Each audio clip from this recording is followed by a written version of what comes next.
안녕하세요. 반갑습니다. 가지가지하는 단독자입니다. 자, 이번에 가지가지할 그 대상은 바로 낭만주의 시인 헬덜린. 19세기에 거의 뭐 18, 19세기를 살았던, 제가 생각했을 때 정말 이 당시에 최고의 시인 중에 한 명이었다고 생각을 해요. 뭐 실러라든가 괴테에 가려져 가지고 크게 빛을 못 봤지만, 뭐 자세한 헬덜린에 대한 내용은 제가 이전에 1년 전, 뭐 2년 전 영상에서 많이 언급을 했었는데, 그 헬덜린 영상들 보시면서 어느 정도 이제 이해를 다시 상기시키거나, 아니면 새롭게 접하시는 분들은 헬덜린이 어떤 사람인지 찾아보시면서 제 영상 보시면 좀 이해가 되실 겁니다. 자, 그럼 오늘은 헬덜린 시 2개 준비를 했습니다. 이제 헬덜린 시 전집이 1편, 2편이 있어요.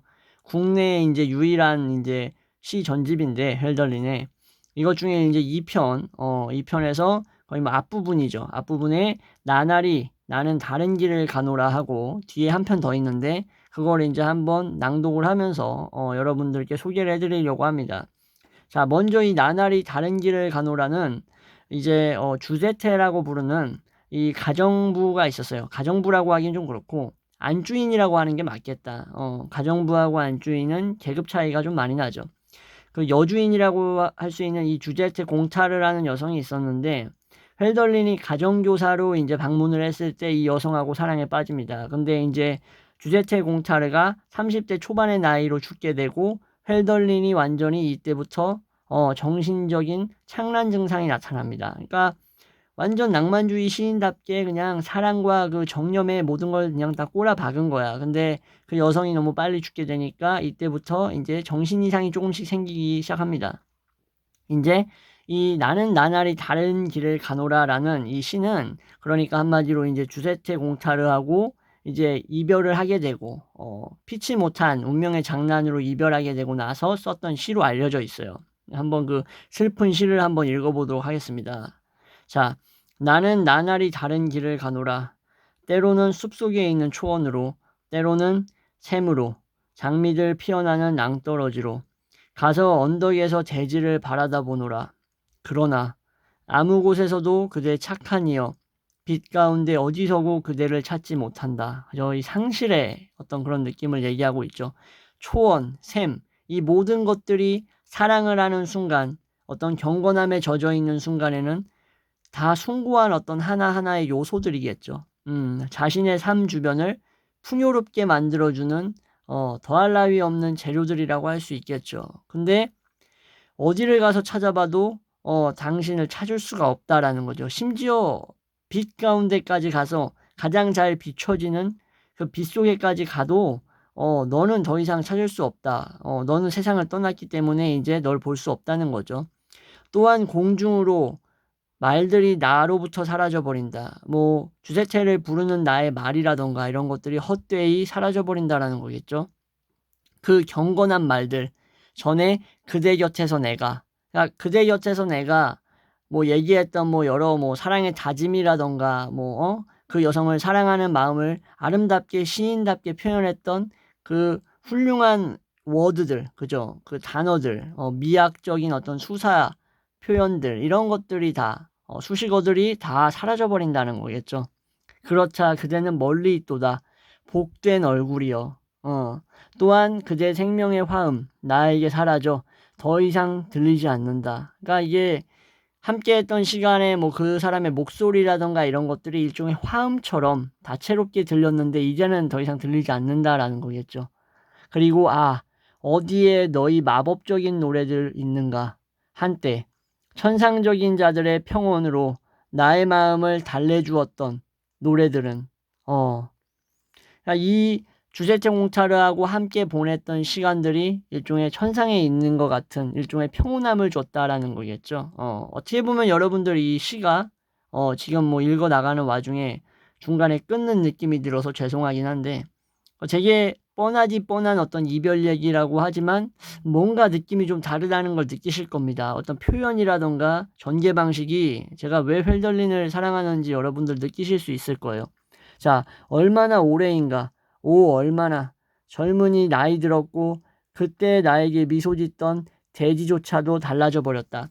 낭만주의 시에서 여러분들이 이제 주목해서 볼 부분들이 문학도 마찬가지지만 어떤 거냐면, 자연이 결국 나의 감정과 나의 심상을 비춰주는 거울이라는 점입니다. 이거는 거의 뭐 낭만주의 이 시대 때 많은 문학 작품들에서 공통적으로 나타나는 거예요. 그러니까는 그 당시에 뭐 마약을 하고 글을 썼던 뭐 드킨시라든가 뭐 이런 사람들, 뭐 영국인이었죠. 뭐 그런 사람들뿐만 아니라 여러 낭만주의 관련된 시인들, 뭐 열정이라던가 이런 고뇌에 사로잡혀 가지고 막 스스로 견디다 못해 자살을 한다든지 뭐 이런 사람들이 이제 표현하는 그 방식들에서 자연물에 내가 어떻게 감정을 이입하고 객관적 상관물로서 나타나는가, 감정이입물로서 어떠한 식으로 표현되는가가 항상 연관되어 있다라고 보시면 돼요. 그러니까 그 자연을 어떻게 아름답게 표현할 수 있는가가 낭만주의 시인의 역량을 보여주는 거기도 하겠죠. 당연히. 그죠? 자연스럽게. 자, 그래서 대지조차도 달라져 버렸다라고 나오죠. 자, 그래서 이제 뒤로 넘기면 영원히 잘 있으라.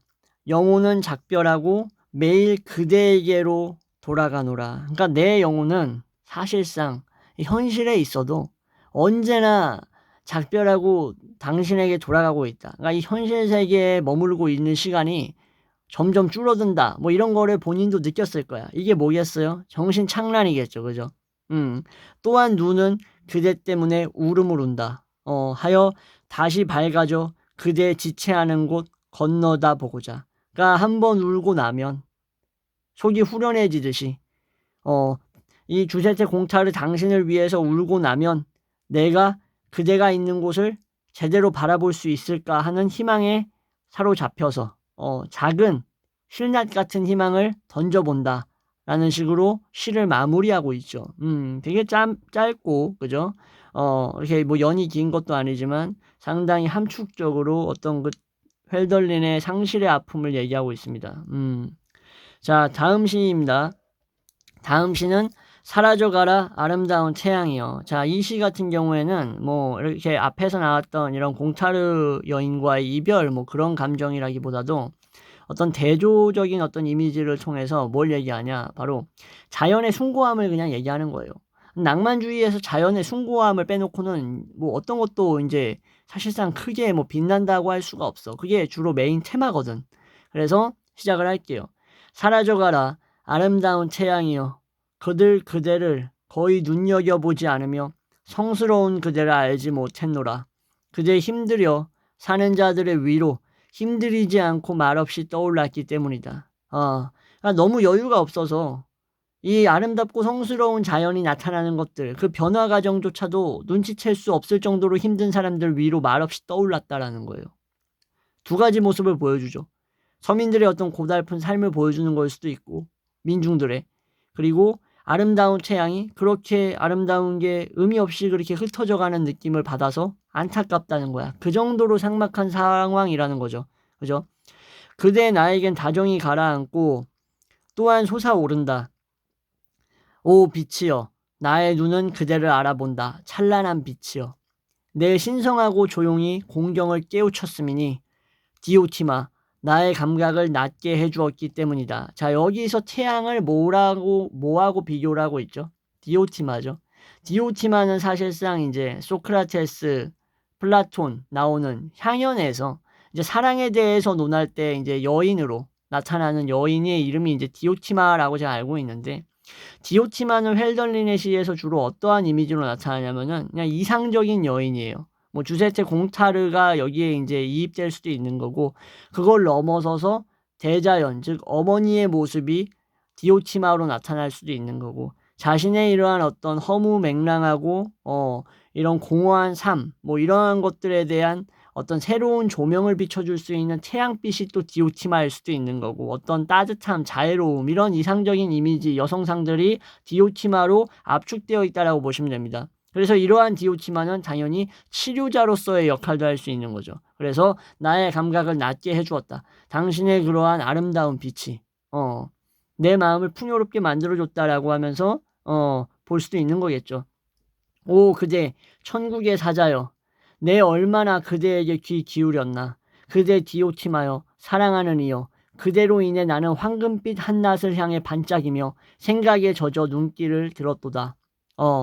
이 디오티마가 나타나면서 내가 황금빛 낮, 태양이 내리쬐는 그 아름다운 낯을 향해 생각에 젖어 눈을 들어 올렸다. 바라보았다.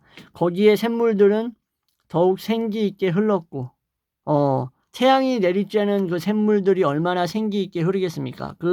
여러분들 강 같은 데 가보시면은 태양이 딱 떴을 때 정오의 그 강에 반짝이는 태양빛을 보시면 그게 생기 있게 흐른다라는 느낌을 받으셨을 거예요. 그거를 언어로 표현할 방법을 모르셨겠지만 그거를 이제 생기 있다라고 한번 상상을 해보면 느낌이 확 오시겠죠. 그리고 어두운 대지의 만발한 꽃들, 나를 사랑하며 향기를 내쉬었다. 왜?